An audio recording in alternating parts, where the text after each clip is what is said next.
नमस्कार मित्रों, न्याय मित्र भारत की बात में आप सबका स्वागत। आज भारत की बात में बात होगी अमेरिका और भारतीय अमेरिकन पर। पहले बात करते हैं वहाँ के अमेरिकी भारतीय क्या योगदान दे रहे अमेरिका की इकोनॉमी में।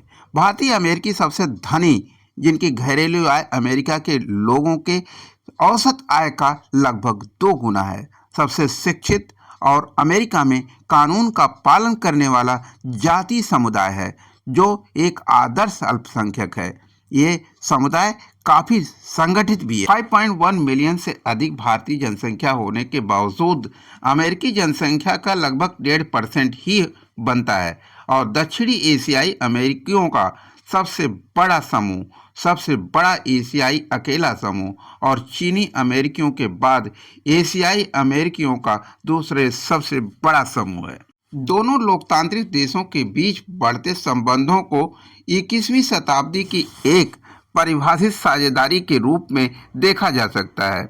यह साझेदारी अमेरिका में बढ़ती भारत की सॉफ्ट पावर के रूप में और भी मजबूत हो गई है। जैसा कि जॉन अर्किला ने बिल्कुल सही कहा था कि वर्तमान के वैश्विक युग में विजय ज़्यादातर इस बात पर निर्भर करती है कि किसकी कहानी जीतती है, ना कि इस बात पर कि किसकी सेना जीतती है। इस दावे को सन 1990 में जोसेफ जीनी अपनी bound to lead the challenging nature of American power नामक किताब में सॉफ्ट पावर की अवधारणा के माध्यम से उद्धृत किया था। सॉफ्ट पावर किसी देश की आकर्षण और सहयोग के माध्यम से और न कि जबरदस्ती से अंतर्राष्ट्रीय मुद्दों का इच्छित परिणाम प्राप्त करने की क्षमता को दर्शाती है।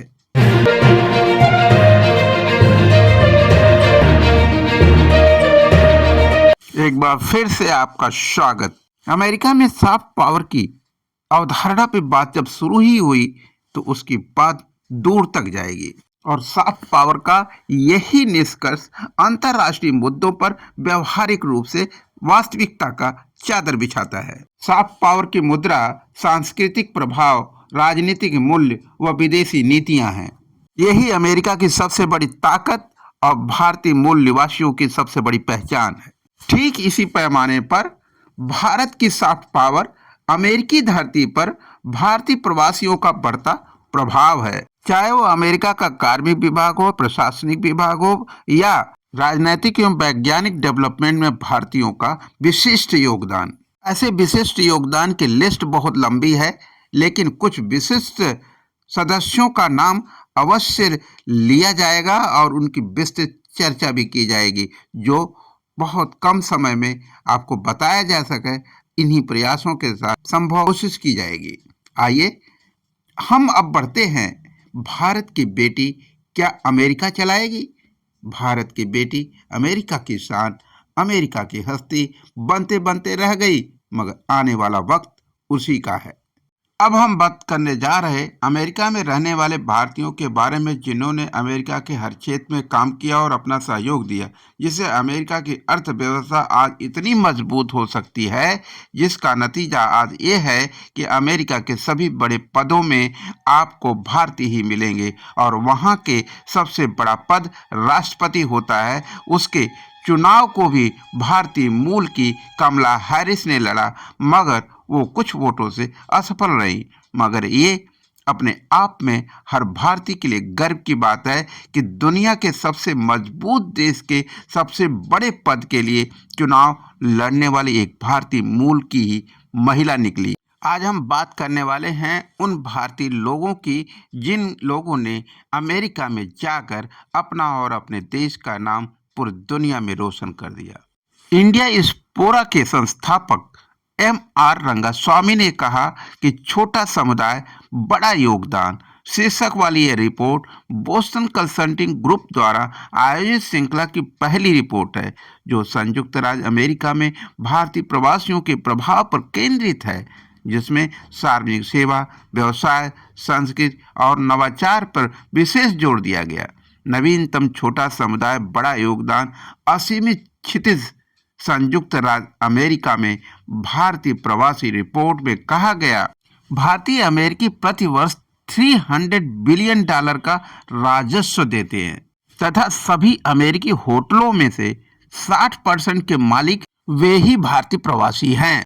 एशियाई भारतीय अमेरिका में मैक्सिकन और चीनी लोगों के बाद तीसरे सबसे बड़े प्रवासी हैं। भारतीय प्रवासी अमेरिका में मुख्य रूप से छात्र प्रवेश कार्यक्रमों, H-1B वीजा कार्यक्रम के लाभार्थियों, परिवार आधारित वरीयता और अस्थायी श्रमिक वीजा कार्यक्रमों के माध्यम से प्रसारित हुए हैं। वर्तमान में भारतीय प्रवासियों का एक बड़ा भाग युवा, उच्च शिक्षित और विज्ञान, प्रौद्योगिकी, इंजीनियरिंग और गणित STEM क्षेत्रों में प्रतिष्ठित है। भारतीय छात्र अमेरिकी विश्वविद्यालयों में नामांकित दूसरे सबसे बड़े अंतर्राष्ट्रीय छात्र समूह हैं। भारतीय आबादी व्यापक रूप से अमेरिका के सभी स्टेट्स में फैली है, जबकि अधिकतर आबादी कैलिफोर्निया के 20%, न्यू जर्सी में 11%, टेक्सास में 9%, न्यूयॉर्क में 7% और इलिनॉइस में 7% बसे हुए हैं। भारतीय मूल के 16 CEO 500 फॉर्च्यून कंपनियों का नेतृत्व करते हैं, जो सामूहिक रूप से 2.7 मिलियन अमेरिकियों को रोजगार देती है और लगभग 1 ट्रिलियन राजस्व उत्पन्न करती हैं। बड़े व्यवसायों से परे भारतीय अमेरिकियों की स्टार्टअप दुनिया में महत्वपूर्ण उपस्थिति है। 648 अमेरिकी यूनिकॉर्न में से 72 के सह संस्थापक 55,000 से अधिक लोगों को रोजगार देते हैं और उनका मूल्य 195 बिलियन अमेरिकी डॉलर है, जिसमें से कुछ प्रमुख नाम इस प्रकार हैं। काफी समय से आप जिस चेहरे को देख रहे हैं, जिस परिवार को देख रहे हैं, परिवार में छुपे भारतीय संस्कृति को देख रहे हैं, वो प्राइड ऑफ द भारतीय नेशन है, वो हैं बॉबी जिंदल और उनकी धर्मपत्नी का नाम है सुप्रिया जोली। 10 जनवरी 1971 को जन्मे बैटन रॉस, लुसियाना में। 54 वर्ष से ज्यादा इनकी एज हो चुकी है और 27 साल से ज्यादा इनकी धर्मपत्नी की एज है। ये 49th यानी 49वां vice president of United States 20 जनवरी 2021 को ऑफिस ज्वाइन किया। Chair of the president councils on pandemic response पर एक बड़ी जिम्मेदारी की भूमिका निभाई थी।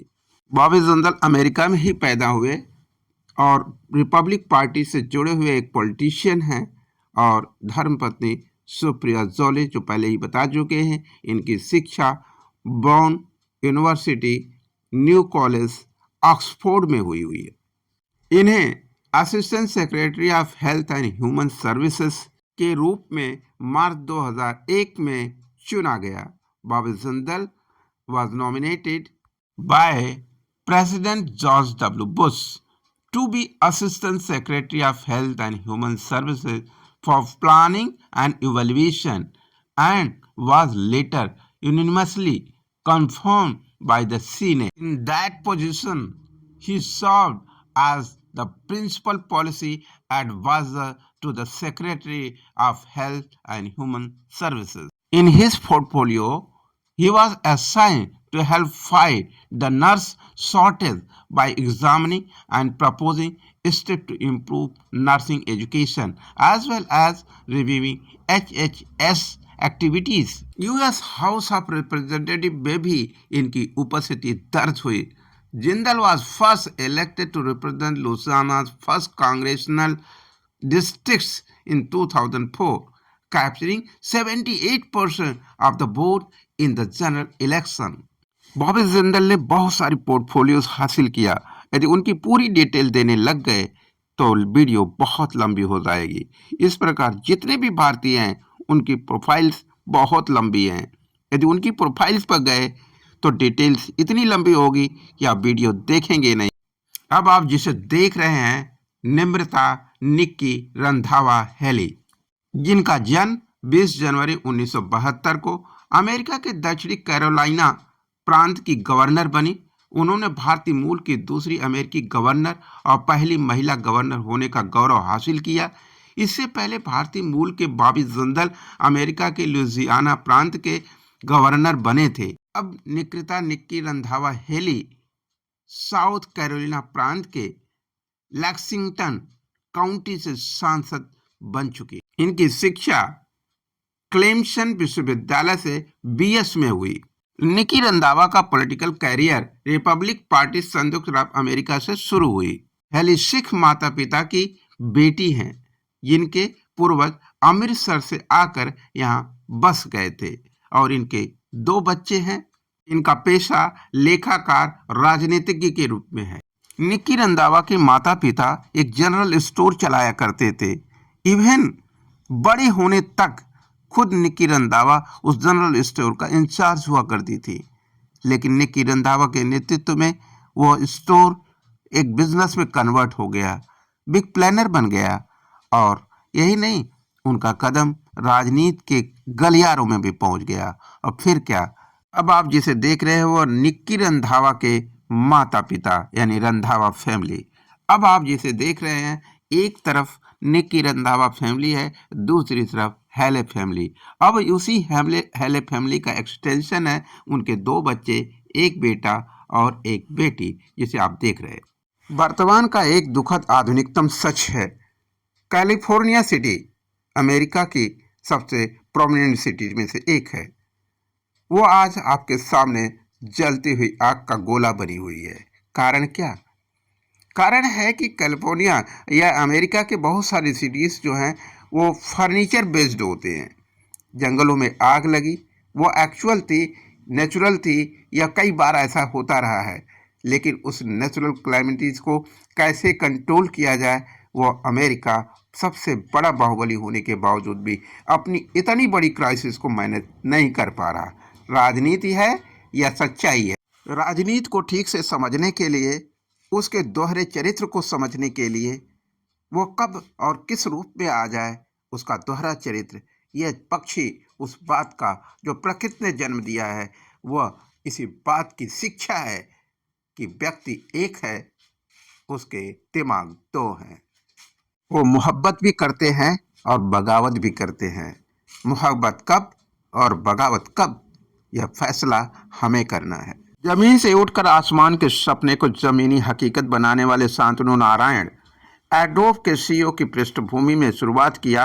एडोब में शामिल होने से पहले नारायण ने एप्पल और सिलिकॉन ग्राफिक्स में काम किया था।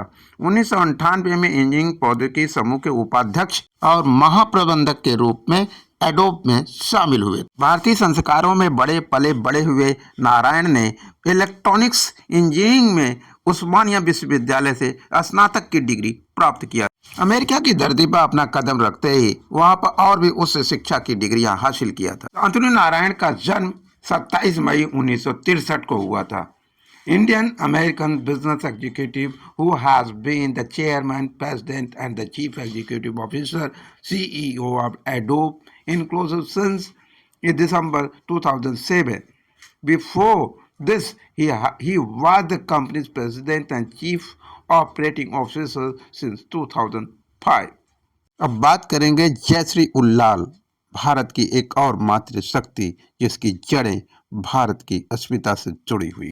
जयश्री उल्लाल 1993 में सिस्को सिस्टम में शामिल हुई। यहाँ उन्होंने डेटा सेंटर, स्विचिंग और सेवा प्रौद्योगिकी समूह के वरिष्ठ उपाध्यक्ष सहित विभिन्न पदों पर अपने नेतृत्व को साबित किया। 2008 में वह एरिस्टा नेटवर्क्स की अध्यक्ष और CEO बनी। उल्लाल ने सैन फ्रांसिस्को स्टेट यूनिवर्सिटी से इंजीनियरिंग इलेक्ट्रिकल में हासिल किया। बैचलर ऑफ साइंस की डिग्री। लिस्ट बहुत लंबी है, जैसे कि बायोग्राफी पर बात किया और अन्य डिटेल्स दिया तो लिस्ट और बड़ी हो जाएगी। Please come to the point again to new name. भारतीय संस्कृति की जड़ें कितनी मजबूत हैं और कितनी संचित हैं, उसी का एक और नाम जॉर्ज कुरियन। जॉर्ज कुरियन ने 2011 में स्टोरेज सॉल्यूशंस ग्रुप के वरिष्ठ उपाध्यक्ष के रूप में नेट ऐप में शामिल हुए। पिछले कुछ वर्षों में उन्होंने कंपनी के भीतर विभिन्न नेतृत्व पदों पर कार्य किया, जिसमें उत्पाद संचालन के कार्यकारी उपाध्यक्ष और मुख्य वित्तीय अधिकारी भी शामिल हैं। अब बात उनकी शिक्षा का। कुरियन ने प्रिंसटन विश्वविद्यालय से इलेक्ट्रिकल इंजीनियरिंग में विज्ञान स्नातक की डिग्री प्राप्त की। उन्होंने स्टैनफोर्ड विश्वविद्यालय से इलेक्ट्रिकल इंजीनियरिंग और कंप्यूटर विज्ञान में मास्टर ऑफ साइंस की डिग्री प्राप्त की। अब बात करेंगे एक और सीईओ की, मिस्टर विवेक शंकरन। मिस्टर विवेक शंकरन 2019 में अल्बर्टसन कंपनी में अध्यक्ष और सीईओ के रूप में शामिल हुए। अल्बर्टसन में शामिल होने से पहले उन्होंने पेप्सिको के एक विभाग फ्रीटो ले के अध्यक्ष और सीओओ के रूप में कार्य किया। शंकरन ने पेप्सिको में मुख्य वाणिज्यिक अधिकारी और रणनीति के वरिष्ठ उपाध्यक्ष सहित कई कार्यकारी भूमिकाएं भी निभाई।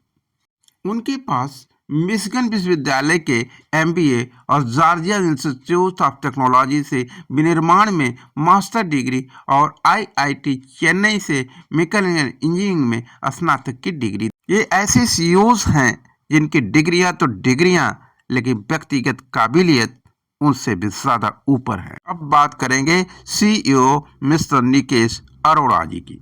Mister Nikesh Arora career Fidelity Investments and T mobile में काम करते हुए वित्त में शुरू किया। उन्होंने गूगल में अपने कार्यकाल के दौरान प्रमुखता हासिल की, जहां उन्होंने मुख्य विपणन अधिकारी और बाद में वरिष्ठ उपाध्यक्ष और मुख्य व्यवसाय अधिकारी के रूप में भी कार्य किया। अब बात शिक्षा की। अरोड़ा ने आईआईटी वाराणसी, अब आईआईटी बीएचयू से इलेक्ट्रिकल इंजीनियरिंग में बीएससी की डिग्री प्राप्त की है। उन्होंने नॉर्थ ईस्टर्न यूनिवर्सिटी से बिजनेस एडमिनिस्ट्रेशन एमबीए में मास्टर डिग्री हासिल की है। देश की गलियों और बाजारों में भी किसी नाम को गूंजते हुए सुना जाता है तो वह नाम है विश्व बैंक। विश्व बैंक के अध्यक्ष मिस्टर अजय बग्गा जी के बारे में जानने का आज मौका है। आज पूरी डिटेल की पड़ताल करेंगे। अजय बग्गा ने नेशनल इंडिया से अपना करियर शुरू किया।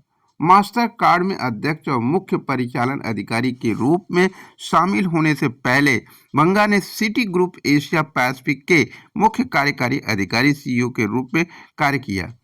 इनकी शिक्षा की यदि बात करें तो बग्गा ने दिल्ली विश्वविद्यालय भारत के अर्थशास्त्र में कला स्नातक की डिग्री प्राप्त की। उन्होंने भारतीय प्रबंधन संस्थान अहमदाबाद से एमबीए की भी डिग्री हासिल किया। 10 नवंबर 1959 को जन्मे मिस्टर बग्गा और उन्हीं के पिता का नाम हरभजन सिंह बग्गा और उनके बड़े भाई का नाम एमएस बग्गा। आज भारत के अंदर जब सोशल मीडिया की बात होती तो उसका नाम होता है यूट्यूब। तो आइए जानते हैं यूट्यूब के चीफ हेड इस समय कौन और कैसे बने। हेड ऑफ द यूट्यूब का नाम आते ही बात शुरू हो जाती है नील मोहन साहब की। नील मोहन साहब एक भारतीय अमेरिकन नागरिक हैं। यूट्यूब में शामिल होने से पहले मोहन जी गूगल में काम किया। यहाँ उन्होंने डिस्प्ले और वीडियो विज्ञापन उत्पादों के उपाध्यक्ष के रूप में कार्य किया। इनका प्रारंभिक पालन पोषण और प्रारंभिक पढ़ाई लिखाई वो मिशिगन और फ्लोरिडा में ही हुई। सेंट फ्रांसिस कॉलेज में हाई स्कूल के दौरान कुछ समय भारत में बिताने के लिए आए और उसके बाद मोहन अमेरिका लौट गए। अब स्टैनफोर्ड विश्वविद्यालय में उन्होंने दाखिला लिया। 1996 में इलेक्ट्रिकल इंजीनियरिंग में अपनी डिग्री हासिल कर ली। वीडियो स्ट्रीमिंग प्लेटफॉर्म यूट्यूब के लीडरशिप में बड़ा बदलाव हुआ। यूट्यूब की सीईओ सुशांत वोज्की अपने पद से इस्तीफा दिया है। भारतीय मूल के नील मोहन सुशांत वोज्की का स्थान लेंगे। नील मोहन अभी यूट्यूब के चीफ प्रोडक्ट ऑफिसर हैं। सुशांत वोज्की ने एक पत्र लिखकर अपने इस्तीफे का ऐलान किया है। उन्होंने कहा है कि वे अपने जीवन का एक नया अध्याय शुरू करने जा रही हैं। वे अपने फैमिली, हेल्थ, पर्सनल प्रोजेक्ट्स को लेकर नया काम शुरू करें। टेक्निकल चीफ एडिटर की अभी हिंदी रिपोर्टिंग सुन रहे थे आप। अब इसे ही इंग्लिश वर्जन देखते हैं। In a blog post, she said she had decided to start a new chapter focused on my family, health, and personal projects I am passionate about. YouTube Chief Product Officer Neil Mohan will take over as head of the Google own video platform. The time is right for me, and I feel able to do this because we have an incredible leadership team in place at YouTube, Susan Wojcicki said. बात world bank बात YouTube की हो चुकी तो निश्चित रूप से ये जानना जो सारी दुनिया को बताता है, गांव गली मोहल्ले के हर बच्चे को बताता है कि दुनिया में कौन और कहां कैसे है, उसका नाम है गूगल। गूगल हेड जो वो गूगल जो सारी दुनिया की इंफॉर्मेशन रखता है, सारी दुनिया को गवर्न करता है सूचनाओं से। और अब हमें ये जानने का मौका है कि गूगल को कौन चलाता है, जो गूगल सारी दुनिया को चला रहा है। पर्सनैलिटी आपके सामने है, आप देख के जान चुके होंगे। सुंदर पिचाई दुनिया को पहचान दिलाते हैं, पहचान के मुहताज नहीं। सुंदर पिचाई 2004 में गूगल से जुड़े, जहां उन्होंने शुरुआत में गूगल टूल बार के विकास पर काम किया। उन्होंने 2012 में क्रोम और एप्स का वरिष्ठ उपाध्यक्ष नियुक्त किया गया, जहां उन्होंने क्रोम ओएस और गूगल ड्राइव की देखरेख की। 2013 में वे एंड्रॉयड के वरिष्ठ उपाध्यक्ष बने। इनकी शिक्षा पिचाई खड़गपुर में भारतीय प्रौद्योगिकी संस्थान से इंजीनियरिंग की पढ़ाई की। इसके बाद उन्होंने स्टैनफोर्ड विश्वविद्यालय से अपनी मास्टर डिग्री प्राप्त किया।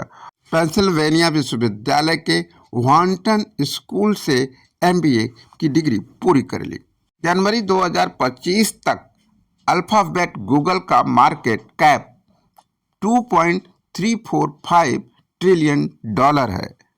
यह हमारे डेटा के अनुसार अल्फाबेट गूगल को मार्केट कैप के हिसाब से दुनिया की चौथी सबसे मूल्यवान कंपनी बनाता है। बाजार पूंजीकरण की जो बात आती है तो आम तौर पर मार्केट कैप कहा जाता है सार्वजनिक रूप से कारोबार करने वाली कंपनी के बकाया शेयरों का कुल बाजार मूल्य है, और आम तौर पर इसका उपयोग यह मापने के लिए किया जाता है किस कंपनी की कीमत कितनी है।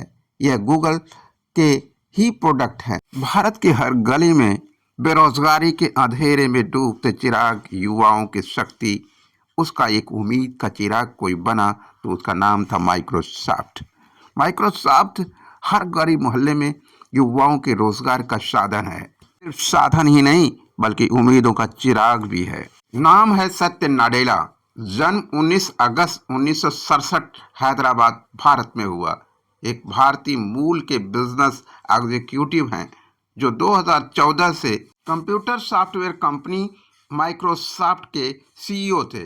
नाडेला दक्षिण भारतीय शहर हैदराबाद में पले बड़े और उन्होंने मैंगलोर विश्वविद्यालय बीएससी 1988 में इलेक्ट्रिकल इंजीनियरिंग की पढ़ाई की। यह हमारे भारतीय मूल के गौरव के कुछ ऐसे चिराग, सूरज और चांद थे जिनसे आपका परिचय कराया।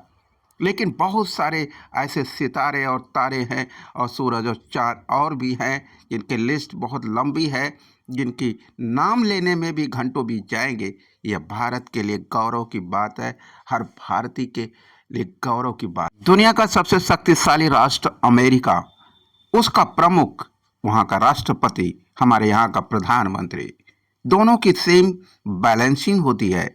लेकिन अब अमेरिका ही है जहां पर पहली मातृशक्ति वहां के प्रेसिडेंट होने का दावा ठोक दिया। यह भारतीय मूल नहीं, भारतीय वैश्विक गौरव का हस्ताक्षर है। यह दूसरा गौरव भी है कि मिस्टर ट्रंप दूसरी बार अमेरिका के राष्ट्रपति बने और हमारे प्रधानमंत्री के निहायत निजी मित्र कहलाते हैं। मगर H1B वीजा को लेकर के जो सच्चाइयां सामने आ रही, उसे सुनने समझने के बाद यही कहना पड़ता कि मित्र मित्र न रहा। निकेश अरोड़ा साहब की बात पहले भी हम कर चुके हैं, लेकिन अब जो हम कहने जा रहे हैं, अक्टूबर 2014 से लेके जून 2016 तक सॉफ्ट बैंक समूह के अध्यक्ष थे। ब्लूमबर्ग बिलियनियर्स इंडेक्स के अनुसार 2024 की शुरुआत में उनकी कुल संपत्ति $1.5 बिलियन आंकी गई थी।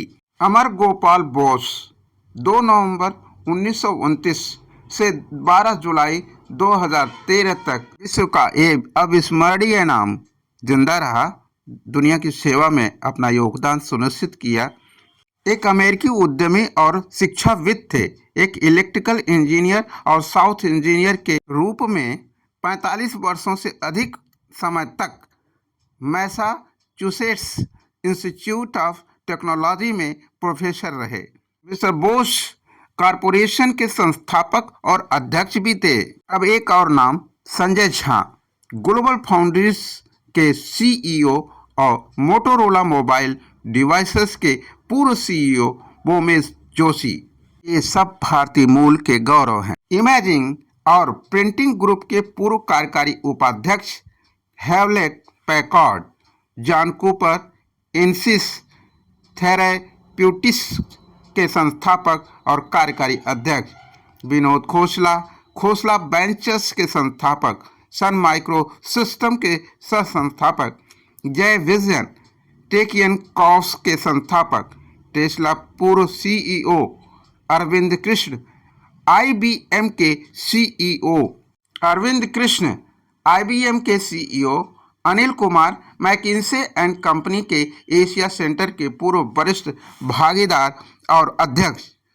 Sanjay Kumar, computer association international के पूर्व CEO, Thomas Kurian, Google cloud के सीईओ, ओरेकल कॉरपोरेशन में उत्पाद विकास के पूर्व अध्यक्ष, सचिन लवांडे, विस्टियन के अध्यक्ष और CEO, Sunny Mehta, Alfred A Knopf के अध्यक्ष, मुख्य संपादक, Victor managers clearing house association के अध्यक्ष, सिटी बैंक के पूर्व अध्यक्ष और सीईओ, सत्य नडेला, माइक्रोसॉफ्ट के CEO, Lakshmi Narayanan, Cognizant corporation के उपाध्यक्ष और पूर्व सीईओ, शांतनु नारायण, सीईओ एडो सिस्टम, इंदिरा न्यूई, पेप्सिको की पूर्व अध्यक्ष और सीईओ, दिनेश पालीवाल, हरमन इंटरनेशनल के अध्यक्ष और सीईओ, देव प्रगद, अध्यक्ष and CEO Newsweek, Vikram Pandit, city group के पूर्व सीईओ, सुहास पाटिल, उद्यमी, उद्यम पूंजीपति, सिरस लॉजिक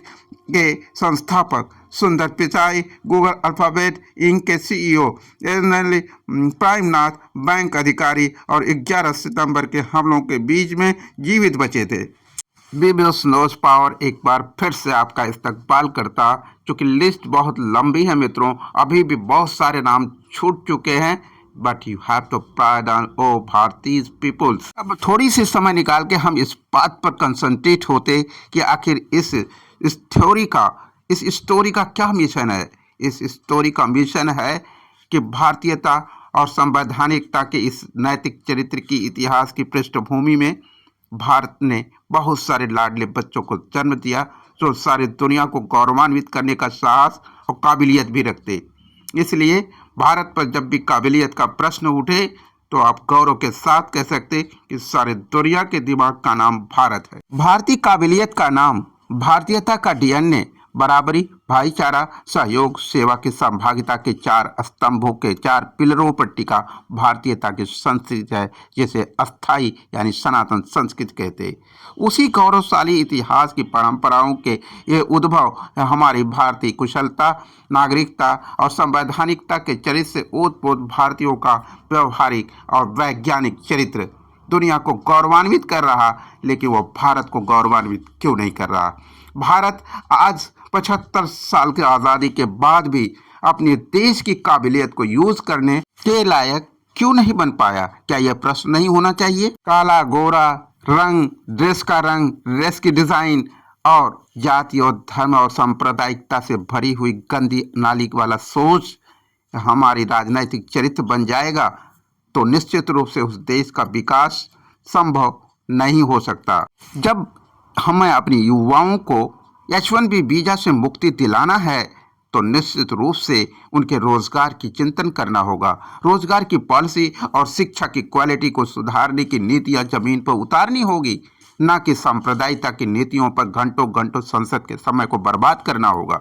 हर युवा, हर किसान और किसान के हर बेटे और बेटी की नैतिक जिम्मेदारी है कि वो समझे कि ईवीएम क्या है। ईवीएम और बेरोजगारी दोनों ही भारत के चरित्र पर लगा हुआ सबसे बदनुमा धब्बा है, कैंसरस हैं, और इन कैंसरस वायरस के दोनों मुंहों को बंद करना पड़ेगा। बेरोजगारी शब्द भारत के धरती की शोभा कभी नहीं हो सकता। जो लोग बेरोजगारी में रहकर भी, महंगाई की मार झेल के भी, बच्चे के सामने होती मौत, पैसों की कमी के कारणों को समझकर भी, उसके बावजूद भाइयों, बहनों, बेटियों, हर रिश्ते में सिर्फ और सिर्फ अर्थतंत्र की जंग है। यह जंग तभी खत्म जब रोजगार पर, राजनीति पर बात होगी, रोजगार को सुनिश्चित करने वाले, रोजगार की गारंटी और न्याय की सुनिश्चितता की व्यवहारिकता पर बात करने वाले नेताओं को हम चुनेंगे। हमें चुनना होगा बिना 500 रुपये और पाउच। यह लिस्ट जो है इस बात की प्रामाणिकता है कि भारत सब कुछ कर सकता है, रातों रात भारत का भविष्य बदल सकता है। रोजगार की गारंटी और शिक्षा की नैतिक मूल्यों की सर्वोच्च शिक्षा की गारंटी सुनिश्चित कर सकता है। चैनल को सब्सक्राइब करिए, लाइक करिए।